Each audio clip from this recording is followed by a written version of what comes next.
YouTube channel agriculture by L Chitrawal में स्वागत है। अपन पढ़ रहे थे फल उत्पादन, जिसके अंतर्गत अपन ने यानी 2 लेक्चर देख लिए थे। आज का अपना लेक्चर है जिसके अंतर्गत अपन सबसे पहला फ्रूट देखते हैं खजूर। देखो खजूर का जो बॉटनिकल नेम होता है वो खजूर का बॉटनिकल नेम होता है फाइलैंथस यानी फोनिक्स डेक्टाइलोफोरा। फोनिक्स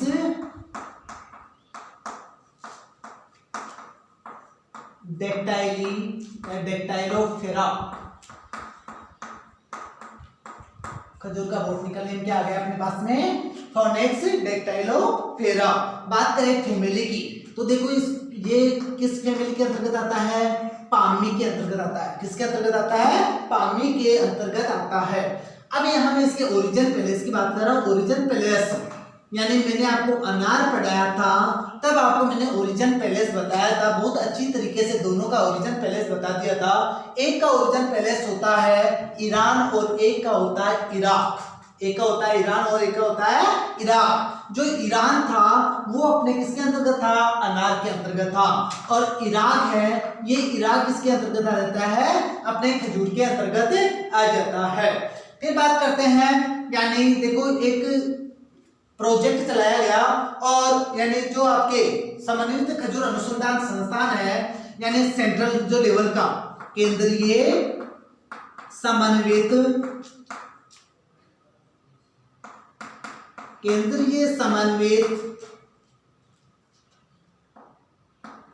खजूर अनुसंधान संस्थान, केंद्रीय समन्वित अनुसंधान संस्थान, ये कहाँ स्थित है? बीकानेर में स्थित है। कहाँ है? बीकानेर में स्थित है। यानी आपके जो भी खजूर हैं वो खजूर सबसे ज्यादा आपके बीकानेर एरिया में ही होते हैं। तो आपके केंद्रीय समन्वित खजूर अनुसंधान संस्थान कहाँ स्थापित किया गया? बीकानेर में स्थापित किया गया। अब बात करते हैं इसकी जलवायु की। ठीक है, देखो जलवायु के अंतर्गत मैंने जब आपको जलवायु के आधार पे फलों का वर्गीकरण पढ़ाया था, तब आपको मैंने पढ़ाया था उष्ण उपोष्ण और शीतोष्ण। मैंने आपको कहा था खजूर के लिए एक कहावत है कि इसका जो सिर है वो क्या होना चाहिए? आग में होना चाहिए, और पैर क्या होनी चाहिए? पानी में होनी चाहिए। इट मींस यानी टेम्परेचर की बहुत ज्यादा आवश्यकता पड़ रही है। क्या हो रहा है? टेम्परेचर की बहुत ज्यादा आवश्यकता पड़ रही है। अब टेम्परेचर की बहुत ज्यादा आवश्यकता पड़ रही है, यानी किस प्रकार की जलवायु के अंतर्गत आ गया? उष्ण जलवायु के अंतर्गत आ गया। उपोष्ण में भी इसको उगा सकते हैं, यानी उष्ण और उपोष्ण दोनों जलवायु के अंतर्गत इसको अपन उगा सकते हैं। यहाँ पे एक चीज पूछी जाएगी कि खजूर के लिए कितना उष्मा यूनिट तापमान की आवश्यकता होती है।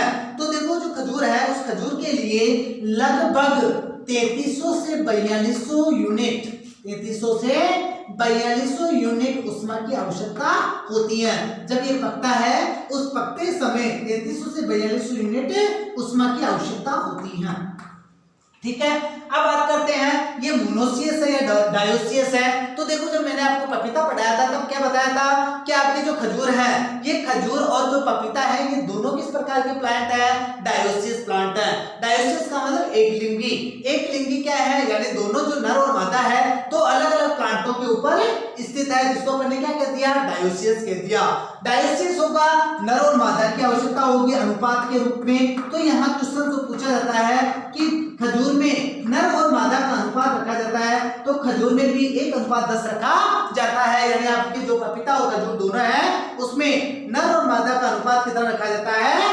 1:10 रखा जाता है। ठीक है, अब बात करते हैं परिवर्धन की। इसकी बात कर रहे हैं अपन परिवर्धन की। खजूर में परिवर्धन किस विधि के द्वारा होता है? तो परिवर्धन जब मैंने पढ़ा था बहुत अच्छे से इसको समझाया था। खजूर में परिवर्धन ऑफशूट के द्वारा होता है। किसके द्वारा होता है? ऑफशूट के द्वारा होता है। बात करते हैं ऑफशूट का वजन कितना होना चाहिए? तो ऑफशूट का जो वजन होगा वो होगा 6 से 12 केजी। कितना होगा? 6 से 12 केजी। सुपरवाइजर 2018 का फिर क्वेश्चन से यहाँ बढ़ रहा है कि खजूर में परिवर्धन किसके माध्यम से होता है? वहां देखो एक चीज जब मैंने परिवर्तन पढ़ाया था तब बताया था, एक शब्द आपके पास में आएगा सकर्स। क्या आता है? सकर्स। यदि क्वेश्चंस में ऑफशूट आता है और सकस आता है, दोनों आते हैं, उस कंडीशन में इसका राइट आंसर जो आपको करना है वो ऑफशूट ही करना है। क्या करना है? ऑफशूट ही करना है। लेकिन रेयर कंडीशन आपका ऑफशूट यदि ऑप्शन नहीं है, उस कंडीशन में आप क्या करोगे? खजूर का परिवर्धन सकस के माध्यम से होता है। और हुआ यही 2018 का जो पेपर था सुपरवाइजर का, उसमें दोनों ऑप्शंस दिए हैं अगले बंदे ने, यानी खजूर का परिवर्धन होता है ऑफशूट, दूसरा ऑप्शन दिया सकस, तीसरा ऑप्शन कुछ और दे, तो यहाँ जो इसका राइट आंसर निकला वो राइट आंसर अपने पास में क्या निकल गया? ऑफशूट निकल गया। ठीक है, चलो यहाँ तक कोई दिक्कत? इसके बाद में अपन देखते हैं इसकी वेराइटियां। उन्नत किस्में खजूर के वेराइटी कौन कौन सी काम में आती है? तो देखो खजूर से अपन क्या करते हैं? पिंड खजूर भी बनाते हैं। क्या बनाते हैं? पिंड खजूर भी बनाते हैं अपन, छुआरा भी बनाते हैं, और ताजे फलों के रूप में भी अपन काम में लेते हैं। तो अलग अलग वैरायटी अपन पढ़ लेते हैं कि पिंड खजूर के लिए तो कौन सी उपयुक्त होती है, छुआरा के लिए कौन सी उपयुक्त होती है। तो सबसे पहले मैं बात कर रहा हूं किसके लिए? पिंड खजूर के लिए। पिंड खजूर के लिए जो आपके खजूर की वैरायटियां हैं उनमें देखो सामरान है, खद्रावी है, जायदी है। कौन कौन सी वैरायटियां? खद्रावी, जायदी और शामरान। ये तीन वैरायटी आपके पास में मैंने बताई है, खद्रावी, जायदी और शामरान। ये तीनों वैरायटी किसके लिए उपयुक्त होती है? पिंड खजूर के लिए उपयुक्त होती हैं।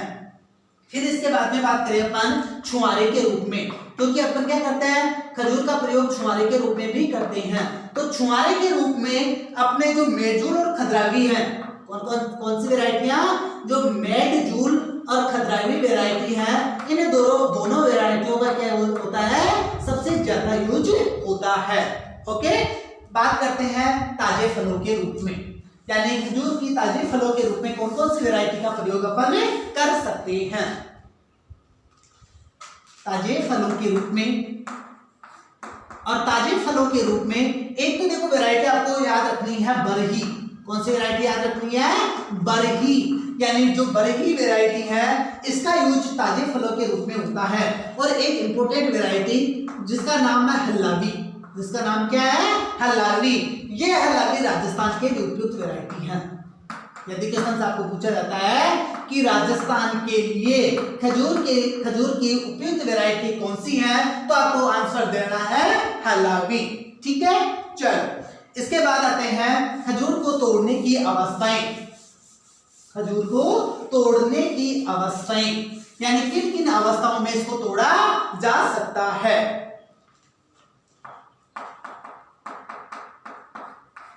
तोड़ने की अवस्थाएं, देखो खजूर को तोड़ने की तोड़ने की कितनी अवस्थाएं होती है? 4 अवस्थाएं होती है। पहली जो अवस्था होती है वो होती है गंडोरा। कौन सी अवस्था होती है? गंडोरा। उसके बाद में दूसरी जो अवस्था होती है वो होती है कौन सी? डोका। तीसरी होती है रुतब। तीसरी कौन सी होती है? रुतब। और चौथी होती है आपके पिंड। यानी 4 अवस्थाएं अपन ने देखी। नंबर 1 आपका गंडोरा आ गया, नंबर डोका आ गया, तीसरा रुतब आ गया, चौथा आ गया पिंड। अब जो रुतब है इसको अपन किस नाम से जानते हैं? देग के नाम से भी जानते हैं। किस नाम से जानते हैं? देग के नाम से भी जानते हैं। देखो जो गंडोरा अवस्था होती है उसमें फल किस प्रकार के दिखाई देते हैं? हरे दिखाई देते हैं। किस प्रकार के दिखाई देते हैं? हरे फल दिखाई देते हैं। तो हरे फलों को तोड़ने की जो अवस्था होगी वो कौन सी होगी? गंडोरा अवस्था होगी। फिर बात करते हैं जो डोका अवस्था है, वो डोका अवस्था किस प्रकार की होती है? यानी परिपक्व अवस्था होती है। किस प्रकार की अवस्था होती है? परिपक्व अवस्था होती है। और इस कंडीशन में यानी भारत में इसकी तुड़ाई की जाती है। यानी जो कौन सी अवस्था? आपके जो डोका अवस्था है वहां पर भारत में तुड़ाई की जाती है। तो बहुत इंपॉर्टेंट यहां से क्वेश्चन निकलता है कि भारत में जो भी खजूर हैं उनकी तुड़ाई कौन सी अवस्था में की जाती है? तो आपको बताना है डोका अवस्था में की जाती है। उसके बाद आता है आपका रुतब या डेग। रुतब या डेग में क्या होता है? यानी परिपक्व तो हो चुका, तो परिपक्व होने के बाद में क्या होगा? जो शीर्ष भाग होगा वो शीर्ष भाग क्या हो जाता है? मुलायम हो जाता है। शीर्ष भाग क्या हो जाता है? मुलायम हो जाता है। तो शीर्ष भाग वाली जो अवस्था होगी, शीर्ष भाग मुलायम वाली जो अवस्था होगी वो कौन सी किसमें होगी? आपके रुतब या डेग में होगी। और जो पिंड होता है वो होता है आपका पूर्ण परिपक्व फल। पिंड को क्या होता है? पूर्ण परिपक्व फल। और इसमें क्या होती है? फलों के अंतर्गत नमी कम हो जाती है, धीरे धीरे क्या होती है? नमी कम होती चली जाती है। तो यह आपकी चार अवस्थाएं हो गई, गंडोला, ढोका, रुतब और पिंड। क्वेश्चन से यहाँ से जो निकलेगा वो निकलता है कि भारत में खजूर को तोड़ने की अवस्था कौन सी है? तो आपको राइट आंसर देना है कौन सी? आपकी ढोका अवस्था। अब आते हैं खजूर के रोगों के ऊपर। खजूर में कौन कौन से रोग लगते हैं?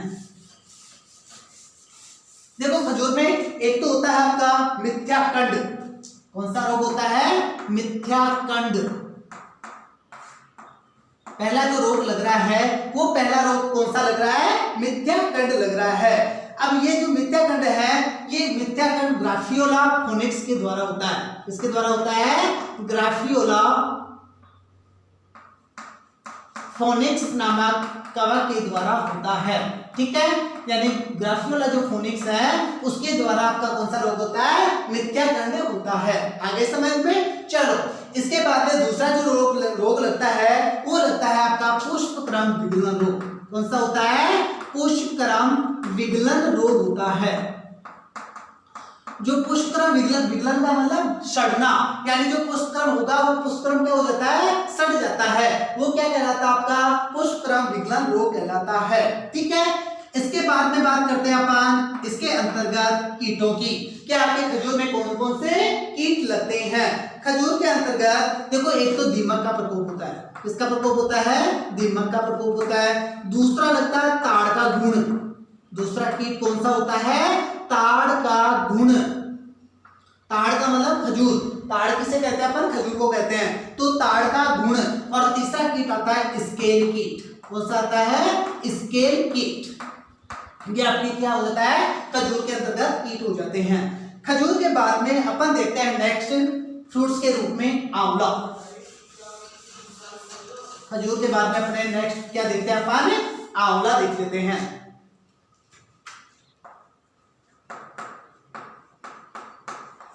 चलो, आंवले का बॉटनिकल नेम। आंवले का बॉटनिकल नेम आता है अपने फाइलेंथस इम्ब्लिका, या ऑफिसिनेल्स भी कह सकते हो। फाइलेंथस इम्ब्लिका।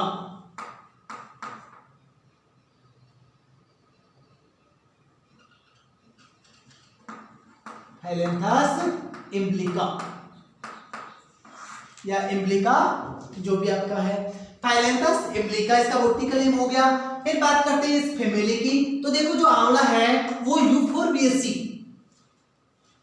किस फैमिली के अंतर्गत आता है? यूफोरबिएसी फैमिली के अंतर्गत आता है।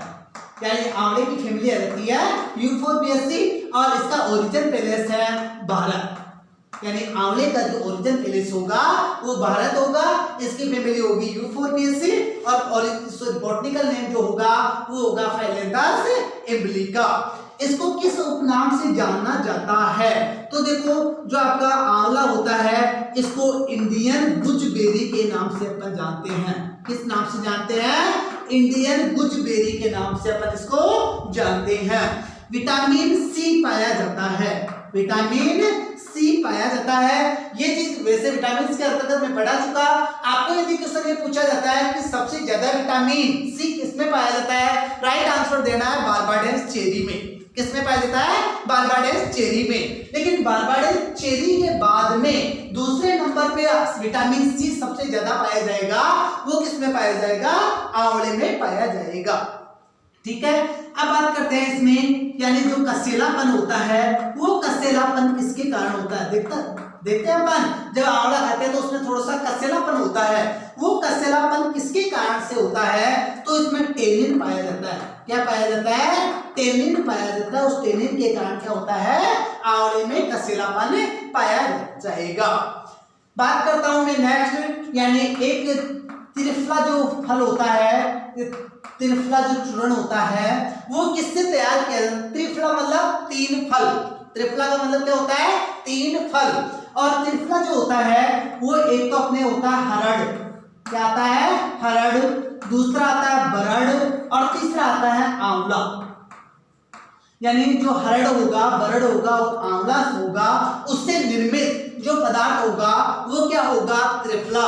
यानी आंवले से क्या बनाया जाता है? त्रिफला बनाया जाता है। ठीक है, चलो देखते हैं इसकी जलवायु।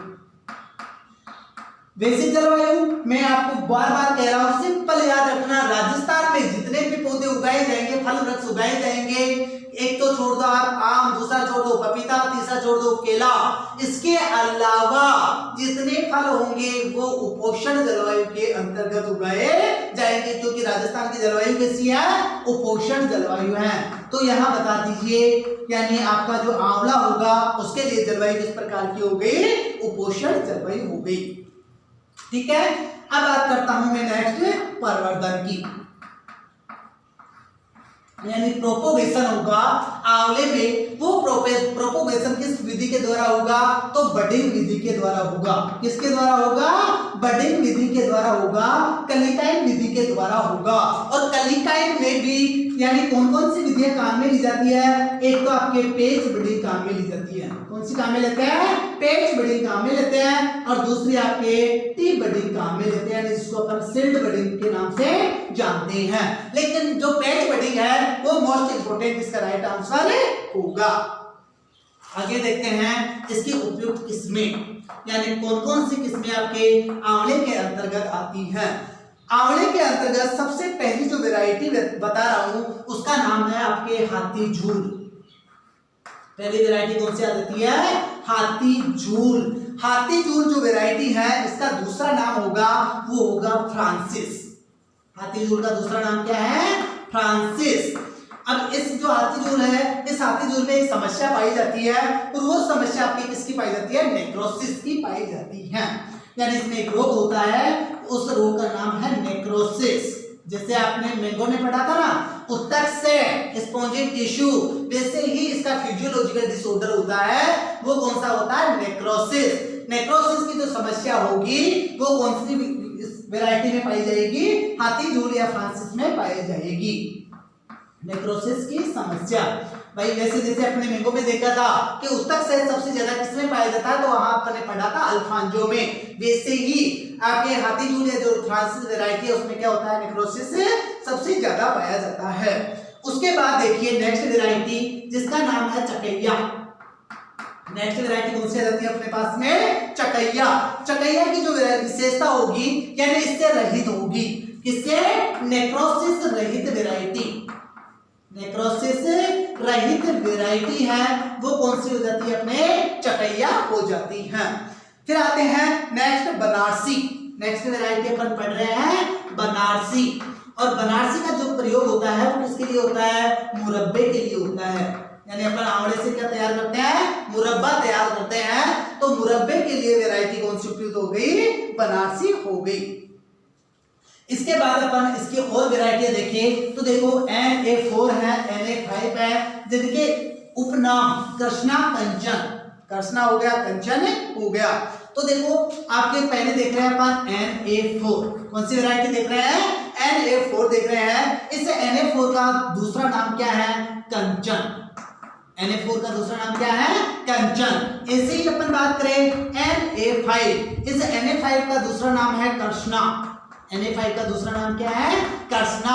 इसी प्रकार और इसके अंतर्गत वैरायटी आ जाएगी Na7, यानी Na4, Na5, Na7, Na9। ये वैरायटी किसकी आ जाती है? आपके आंवले की आ जाती है। यहां देखो अब बात करते हैं इसके अंतर्गत आंवले में कौन कौन से रोग होते हैं। तो आंवले में एक ही रोग का सबसे ज्यादा प्रकोप होता है, और वो कौन सा? आपका रोली रोग। कौन सा आ जाएगा? रोली रोग आ जाएगा। देखो जो रोली होती है वो रोली, हालांकि जैसे गेहूं वगैरह उसमें अपन और अलग चीज पढ़ते हैं, गेहूं में 3 प्रकार की रोली पाई जाती है, लेकिन यहाँ तो अपन ओनली और ओनली रोली ही पढ़ रहे हैं। रोली जो रोग है वो रावेनेलिया एम्ब्लिका नामक कवक के द्वारा होता है। रावेनेलिया एम्ब्लिका जो कवक होगा उसके कारण होगा।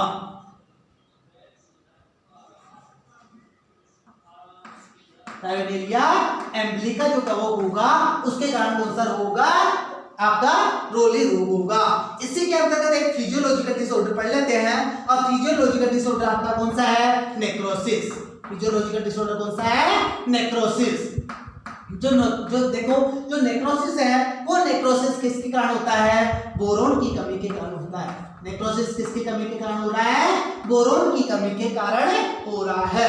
अब आते हैं इसके कीटों के ऊपर कि आंवले में कौन कौन से कीट का प्रकोप होता है। तो आंवले में देखो एक तो तना छेदक का प्रकोप होता है। किसका प्रकोप होता है? तना छेदक का प्रकोप होता है। दूसरा सूट गोल मेकर, एक तो आ गया तना छेदक और दूसरा आता है सूट गोल मेकर। इन दो कीटों का प्रकोप इसमें होता है, आंवले में होता है। यहां तक कोई दिक्कत? यदि कोई परेशानी हो तो आप उससे पूछ सकते हो। उसके बाद में नेक्स्ट देखते हैं अपन, यानी बेलपत्र। नेक्स्ट अपना जो भी पौधा है वो अपन कौन सा देख रहे हैं? बेलपत्र, यानी नेक्स्ट फ्रूट्स के रूप में लेते हैं बेलपत्र।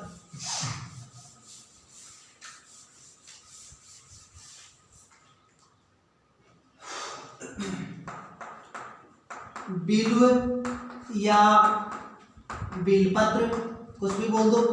बेलव शब्द भी आपके पास आ सकता है, बेलपत्र भी आ सकता है। देखो बिल्व का जो बॉटनिकल नेम होता है वो होता है एगल मार्मेलोस। क्या होता है? एगल मार्मेलोस। पहली कंडीशन, पहली चीज अपन ने देखी, इसका बॉटनिकल नेम क्या आ जाता है? बॉटनिकल नेम एगल मार्मेलोस आ जाता है। अब इसकी फैमिली जो आएगी वो फैमिली क्या आती है? आपकी नींबू वर्गीय के अंतर्गत आ जाती है। नींबू वर्गीय की फैमिली क्या आती है? तो रूटेसी। तो आपके जो बेलपत्र है, इस बेलपत्र की फैमिली भी क्या हो जाएगी? रूटेसी। और बात करते हैं अपन इसके ओरिजिन पैलेस की, तो ओरिजिन पैलेस आपका क्या है? भारत। देखो जो थोड़ा सा सिंपली एक चीज मैं बता देता हूँ आपके, जितने भी धार्मिक महत्व का कोई भी फल है, उस धार्मिक महत्व के फल का जो ओरिजिन पैलेस होगा वो क्या होगा? भारत। क्या होगा? भारत होगा। तो बेलपत्र है शिव जी के चढ़ाया जाता है, तो क्या है? थोड़ा सा धार्मिक महत्व से है। केला है शिव जी के, यानी क्या होता है?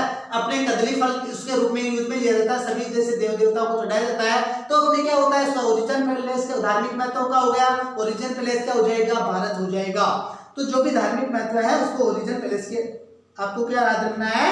भारत के अंतर्गत ध्यान रखना है। बात करते हैं बेलपत्र में विटामिन कौन कौन से पाए जाते हैं। तो विटामिन ए व सी पाए जाते हैं। कौन से विटामिन होते हैं इसमें? ए व सी होते हैं। इसके अलावा इसमें खनिज लवण भी होते हैं, कैल्शियम और आयरन। क्या होता है? कैल्शियम और आयरन खनिज लवण भी पाए जाते हैं। चलो यहां तक आपके समझ में आ गई। उसके बाद देखते हैं इसकी जलवायु। क्या देखना है अपने को? जलवायु। देखो जो जलवायु होगी बेलपत्र की वो क्या होगी? उपोष्ण। क्या होगी? उपोष्ण जलवायु होगी। ये चीज मैं आपको वैसे ही बता चुका, तो थोड़ा सा आपको दिक्कत नहीं आएगी। फिर बात करते हैं परिवर्धन की। ठीक है, जो परिवर्धन होगा बेलपत्र में वो किसके द्वारा होगा? वही बडिंग के द्वारा होगा। कौन सी विधि के द्वारा होगा?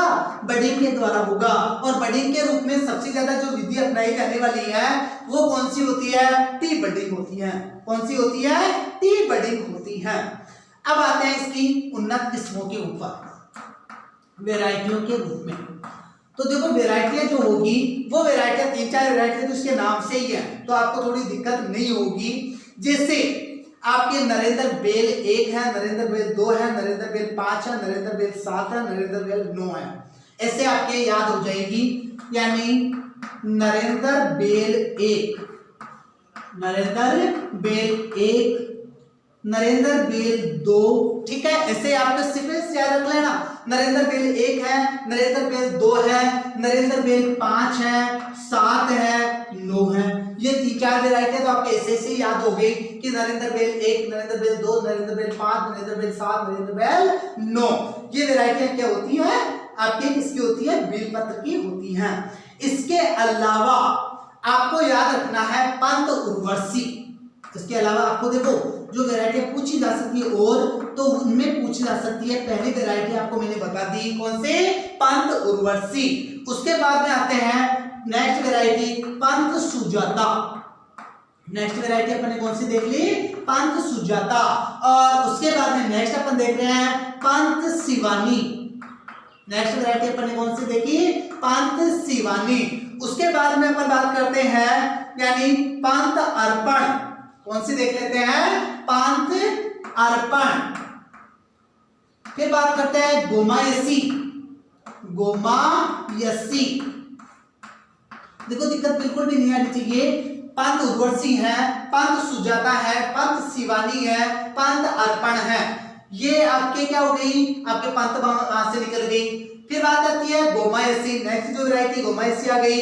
इसी प्रकार आपके नेक्स्ट वैरायटी के रूप में CISHB1 CISHB1 जो वैरायटी है वो किसकी, बेलपत्र की। ऐसी वैरायटी के रूप में अपन ने अभी थोड़ी देर यानी जो भी आपका पहले जो फल वृक्ष पढ़ चुके उसमें पढ़ा था CISHG6 पढ़ा था, और यहाँ पढ़ रहे हैं CISHB1। ठीक है, ये किसकी वैरायटी हो जाती है, आपके बेलपत्र की वैरायटियां हो जाती हैं। अब इसमें आपको देखो हर प्लांट में तो वैसे आपको मैंने पढ़ा चुका, लेकिन इसमें P×P शायद वहां गड्ढे का आकार ये नहीं बताया था, तो एक बार यहाँ पर ये दोनों चीज बता देता हूँ। यहाँ जो P×P होगा बेलपत्र में, वो बेलपत्र में P×P रखा जाएगा 10×10 मीटर। कितना रखा जाएगा, 10×10 मीटर रखा जाएगा। यदि 10×10 मीटर है, सिंपल सी बात है, गड्ढे का जो आकार होगा वो गड्ढे का आकार क्या होगा, 1×1×1 मीटर। गड्ढे का आकार क्या हो जाएगा, 1×1×1 मीटर हो जाएगा। क्योंकि ये सीक्वेंस चल रहा था, जिस प्लांट की दूरी क्या थी, 10×10 थी, उसके लिए गड्ढे का आकार 1×1×1 मीटर था। जिस प्लांट का जहां पर P×P 6×6 था, वहां गड्ढे का आकार चल रहा था 75×75×75 सेंटीमीटर। और जहां प्लांट टू प्लांट था 3×3, वहां गड्ढे का आकार चल रहा था 50×50×50 सेंटीमीटर। ठीक है, ये चीज फलोद्यान जो प्रबंधन है वहां पर अपन ने पढ़ा था। अब बात करते हैं कहां पर, यानी जो भी आपका बेलपत्र है, इस बेलपत्र में कौन कौन से रोग होते हैं। देखो बेलपत्र में एक तो आपका जो लीफ स्पॉट रोग है, बेलपत्र के रोगों के अंतर्गत एक तो आपका कौन सा, लीफ स्पॉट। लीफ स्पॉट का मतलब पत्ती धब्बा रोग। ठीक है, पहला रोग कौन सा होता है, लीफ स्पॉट रोग होता है। दूसरा रोग आएगा कैंकर रोग। दूसरा कौन सा आता है, कैंकर रोग आता है। यानी आपके कैंकर अपन ने रूटेसी गुण में पढ़ा था, नींबू वर्गीय के अंतर्गत पढ़ा था, तो कैंकर यहाँ पर आ गया। उसके बाद में आता है इसका फिजियोलॉजिकल डिसऑर्डर, कायिकीय विकार। क्या आ जाता है, कायिकीय विकार। देखो फिजियोलॉजिकल जो डिसऑर्डर है वो क्या है, यानी इसके अंतर्गत आता है फलों का फटना। वही चीज आ गई, क्योंकि ये चीज बार बार अपन पढ़ रहे हैं। फलों का फटना बोरोन की कमी के कारण हो रहा है। फलों का जो फटना है वो किसके कारण हो रहा है, बोरोन की कमी के कारण हो रहा है। अनार में भी फलों का फटना पड़ा था, वहां भी बोरोन की कमी अपन ने देखी थी। तो फिजियोलॉजिकल डिसऑर्डर क्या हो गया, इसका फलों का फटना। उसके बाद में आपको ध्यान रखना है, जो आंवला होता है उसमें कड़वट, यानी जो कड़वा यानी क्या होता है, कड़वाहट होती है। वो कड़वाहट किसके कारण होती है, मार्मेलोसिन के कारण होती है। तो कड़वाहट जो होगी वो कड़वाहट किसके कारण होगी, यानी जो तीखापन बोल दो, कड़वाहट बोल दो, वो किसके कारण होगा, मार्मेलोसिन के कारण होगा। मार्मेलोसिन। ठीक है, यानी आपको पूछा जा सकता है कि जो भी आपका यानी बेलपत्र है उसमें तीखापन किसके कारण होता है, तो आपको बताना है मार्मेलोसिन के कारण उसमें तीखापन या कड़वाहट होता है। ठीक है, आज के लेक्चर में इतना ही। Okay, thank you.